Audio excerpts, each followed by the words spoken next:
నమస్తే, welcome to our channel. నేను మిషాల్ని. ఏపీని ఎంత అభివృద్ధి చేయాలన్నా సీఎం చంద్రబాబు నాయుడు వెనకే ఎవరైనా సరే. అయితే ముఖ్యంగా చూసుకుంటే అమరావతిలో సిఆర్టీ భవనం ప్రారంభించారు. ఇంకా ఆ పనులు ఏ విధంగా ఇంకా ముందుకు దూసుకెళ్ళిపోతున్నాయి, ఇలాంటి అంశాలండి చర్చించే ముందు స్టూడియోలో ఉన్నారు ప్రముఖ రాజకీయ విశ్లేషకులు అడుసుమల్లి శ్రీనివాస్ గారు ఉన్నారు. వారిని అడిగే విషయాలను తెలుసుకునే ప్రయత్నం చేద్దాం. నమస్కారం సార్. నమస్కారం అండి. సార్, ఈరోజు ఏపీ ఎంత అభివృద్ధి చెందాలన్నా, అమరావతి అభివృద్ధి చెందాలన్నా, ఈరోజు సిఆర్టీ భవనం ప్రారంభించాలన్నా సీఎం చంద్రబాబు నాయుడు వెనక ఎవరైనా సరే. అయితే ఇలాంటి పనులన్నీ ముందుకెళ్తుంది. ఈ నేపథ్యంలోనే ఇంకా ఎక్కడెక్కడ రోడ్లు, ఎక్కడెక్కడ భవనాలు నిర్మించబోతున్నారంటే ఏం చెప్తారు సార్? ఇప్పుడు యాక్చువల్గా ఈ ప్రభుత్వం అధికారంలోకి వచ్చి 16 నెలలు అవుతా ఉంది. అమరావతి పనులు వేగం పుంజుకోలేదు అనేటువంటి మాట వినపడింది. యాక్చువల్గా అందరూ అది అపోహ.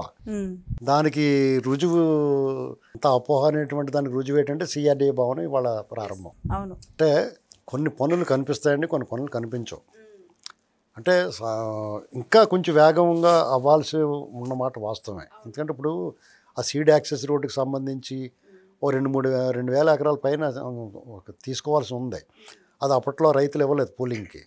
కాబట్టి దాన్ని భూసేకరణ చట్టం ప్రకారం తీసుకుంటే అదేదో మొదట 6 నెలల్లోనే చేయాల్సిన పని, అది లేట్ అయింది. దానివల్ల కొంత లేట్ అవుతుంది. అలాగే సాక్షాత్తు చంద్రబాబు నాయుడు గారి నివాసం ఉన్న కరకట్ట రోడ్డు దాని పనులు కూడా లేదు.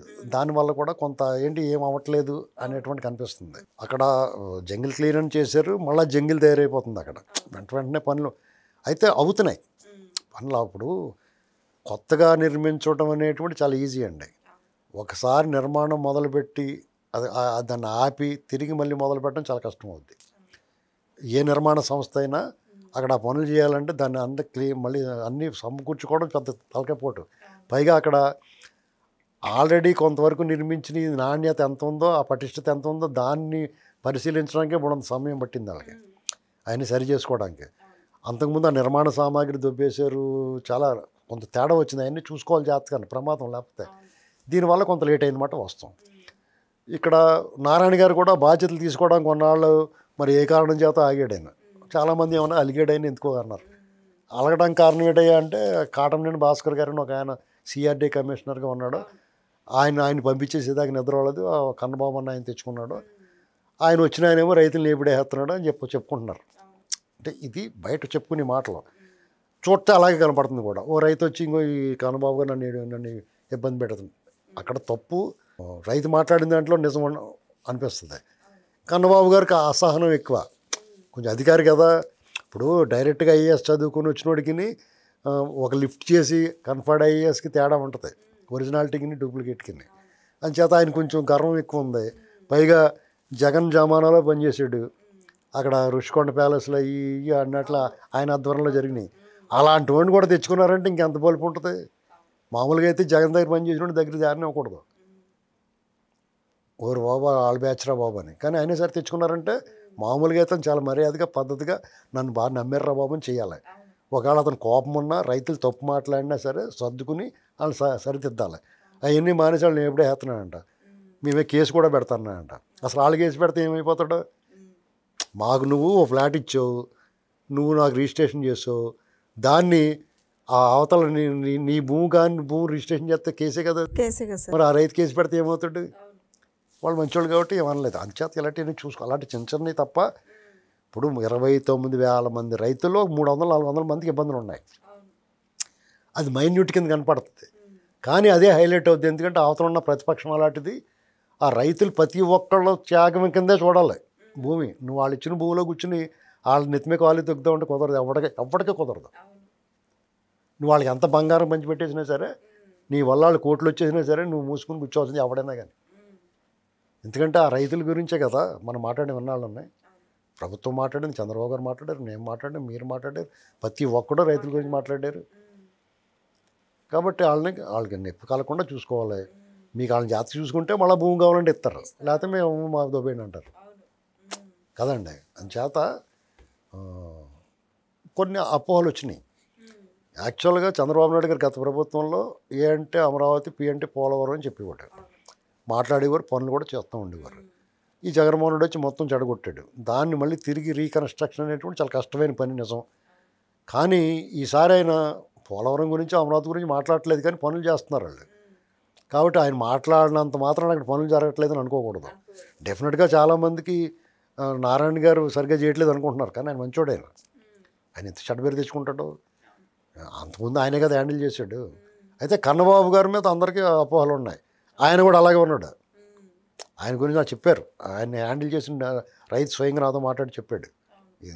అతను చాలా పొగరుగా ఉన్నాడండి, చాలా నిర్లక్ష్యంగా ఉన్నాడు, రైతులంటే చాలా ఇదిగా ఉన్నాడు ఆయన. ఇది కరెక్ట్ కాదు, మా అందరికి బాధ కలుగు 30 ఎకరాలు ఇచ్చిన రైతు ఏంటండి, వాళ్ళకి ఎంత బాధ ఉంటుంది. అతను ఏమన్నా వాళ్ళు బాబు సొమ్యాన్ని ఇచ్చుంటే ఆ బాధ తెలుస్తుంది ఏంటండి. ఇలాంటివి ఉంటాయి, దాన్ని వాళ్ళు హ్యాండిల్ చేసుకోవాలి జాగ్రత్తగానే ఏంటండి. ఇంకోటి ఏంటంటే ఆంధ్రప్రదేశ్లో బయట నుంచి వచ్చి పెట్టుబడులు అంటే గూగుల్ కానీ, కాంగ్నిజెంట్ కానీ, టీసీఎస్ కానీ, ఇలాంటి పెట్టుబడులన్నీ వైజాగ్ అటు రాయలసీమకి అక్కడ సర్దుతున్నారు. 11 లక్షల కోట్లు వస్తే 5.5 లక్షల కోట్లు అటే పెట్టారు వైజాగ్లోనే. అందులో కొంత రాయలసీమలో పెట్టారు. గోదావరి జిల్లాలో కొంచెం తక్కువ పెట్టారు, ఈ కోస్తా కొంచెం తక్కువ పెడుతున్నారు. ప్రభుత్వం ఖర్చు పెట్టి ప్రతి రూపాయి మాత్రం అమరావతిలో పెడుతున్నారు. కేంద్ర ప్రభుత్వం ఇచ్చింది కానీ, ఈ ప్రభుత్వం ఖర్చు పెట్టింది కానీ, సెల్ఫ్ సస్టైన్డ్ విద్యా సంస్థలు కానీ ఇలాంటివన్నీ అక్కడ వస్తున్నాయి. ఇక్కడ క్వాంటమ్ వాల్యూ వస్తుంది, 100 కంపెనీలతో సమానం అది ఏంటండి. డెఫినెట్గా అమరావతి అజరామరంగా వెలుగుతుంది. అదొక దివ్య క్షేత్రం, రాజధాని నగరంగానే కాకుండా దాని వైభవాన్ని ఎవడో ఆపలేడు.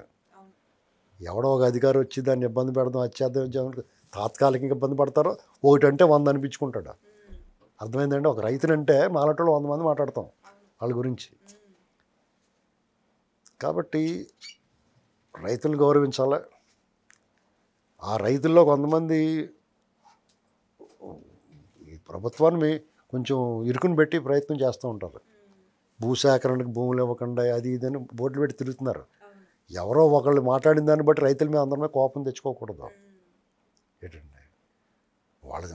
వాళ్ళు జగన్మోహన్ పెట్టిన హింసను తట్టుకుని నిలబడ్డారు. వాళ్ళు ఎక్కడ కాంప్రమైజ్ అవ్వలేదు. వాళ్ళు మేము ఈ భూములు ఇచ్చేస్తామంటే మాకు ఇచ్చేయండి అని తీసేసుకోలేదు. వాళ్ళు చూసుకోండి, గుర్తుపెట్టుకోండి, నిలబడ్డారు మాట మీద. ఇప్పుడు జగన్ రెడ్డితో కుమ్మక్కైపోతే మా భూములు మాకు ఇచ్చి మేము వ్యవసాయం చేసుకుంటాం అన్నారు అనుకో, మళ్ళీ మొదటికి వచ్చి గందరగోళం అయిపోయింది కదా. అవునే కదండి. ఇప్పుడు కొన్ని నిర్మాణాలు అయ్యి ఉన్నది మినాయించి వాళ్ళు డబ్బులు ఇచ్చేసి మిగతా భూములన్నీ ఎవరికి ఇచ్చేస్తే ఏమైపోను. వాళ్ళ పట్ల మనం కనీసం వాళ్ళకి మీరు బంగారు పెట్టి ఇప్పుడు వాళ్ళ రేట్లు తగ్గిపోయినాయి అంటున్నారు, ఆ బాధలో ఉన్నారు. ఏమవుతుందో వాళ్ళు అయోమయానికి గురి చేయకూడదు. వాళ్ళు కూర్చోబెట్టి మీరు మీరు భూ సమీకరణ చేసిన పూలింగ్ చేసినట్టు ఎలాగైతే వాళ్ళతో ప్రవర్తించారో అలాగే ఉండాలి. వాళ్ళు ఏమనుకుంటారో పని అయిపోయింది కాబట్టి మనతో బాగా గెలిచేశారు, మాకు పని అయిపోయింది కాబట్టి మనతో ఆ అపో రానివ్వకూడదు. ఆ బాధ్యత తీసుకోవాలి. అలాంటి బాధ్యత ఉన్న అధికారులు ఉండాలి అక్కడ. నిన్న మొన్న ఒక అతను ట్రాన్స్ఫర్ అయిపోయాడు, చాలా బాగా పనిచేసాడంట. అతను బాగా పనిచేసిన వాడు మా దగ్గర వద్దండి అని పంపించారా సిఆర్డీలో? అలా ఉంది మరి, పేపర్లో అవుతుంది మరి. ఇదంతా న్యూస్ రాకుండా చూసుకోవాలి కదా మీరు. అటువంటి అది చెడ్డ వార్త అనుకోండి, అది రాకుండా చూసుకోవాలి. నిజంగా మంచివాడిని పంపేస్తున్నారు అనుకోండి, అలా పంపకుండా చూసుకోవాలి. ఇది సాధారణ బదిలీ అయినా సరే నువ్వు మంచోడు కాబట్టి ఉండరు బాబు అని చెప్పాలి, కొనాళ్ళు ఉంచుకోవాలి. ఇప్పుడు జేకే మహేశ్వర్ గారని ఒక హైకోర్టు జడ్జి వెళ్ళిపోతుంటే ప్రజలంతా నిరాజనాలు పెట్టారు, పూలు చల్లారు. ఇంచుమించు అలాగే అతని పట్ల సానుకూలంగా ఉన్నారు ప్రజల రైతులు. ఇవన్నీ ప్రభుత్వానికి మాలాంటి వాళ్ళు చెప్పకపోతే ఎవరు చెప్తారు ఏంటండి? ఎవరో ఒకళ్ళు చెప్పాలి. సార్, ఈ రోజున ఈ ఏపీ రాష్ట్రం ఎంత అభివృద్ధి చెందుతున్నా సరే వైసీపీ వాళ్ళు పదే ట్రోల్ చేసేది. మీరు వాళ్ళ గురించి పెద్ద పట్టించుకోకలేదండి. ఇప్పుడు మనం వైసీపీని విమర్శిస్తున్నాం అనుకోండి, మన నోరు నొప్పి. అర్థమైందా? ఈ ప్రభుత్వంలోనే జరుగుతున్న పొరపాట్లనే చెప్పాలి మనం. ఎందుకంటే చెప్పకపోతే ఎవరు ఎలా సరి చేసుకుంటారు? ఎప్పటికప్పుడు మాట్లాడాలా. ఇప్పుడు 1000 కళ్ళు ఉండాలి అక్కడ, ఒకేసారి చూడలేరు, ఎవడి వల్ల సాధ్యం కాదు. ఇదిగోండి ఈ మూలకి బూజు గట్టి ఉంది, జాతక దులపండి అని చెప్పాలి కదా. ఒక్కొక్క అధికారి ఇలా ఒళ్ళు బలిచి కొట్టుకుంటున్నాడండి. నేను ఇవాళ నర్సరాబాద్ సిఐ కింద ట్రాన్స్ఫర్ అయ్యాడు ఒక అతను, ఒక సిఐ గారు. వార్తలు వచ్చి పేపర్లో పడింది. పరుచూరు నియోజకవర్గంలో ఎదురు సాంబశివరావు గారిని పట్టుబట్టి ఓడించడానికి ప్రయత్నం చేశాడంట అతను.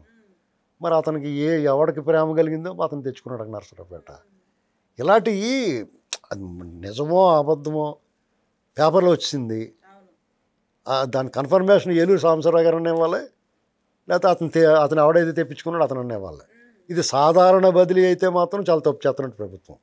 ఎందుకంటే అటువంటి వాళ్ళు వీఆర్లో పెట్టాలి.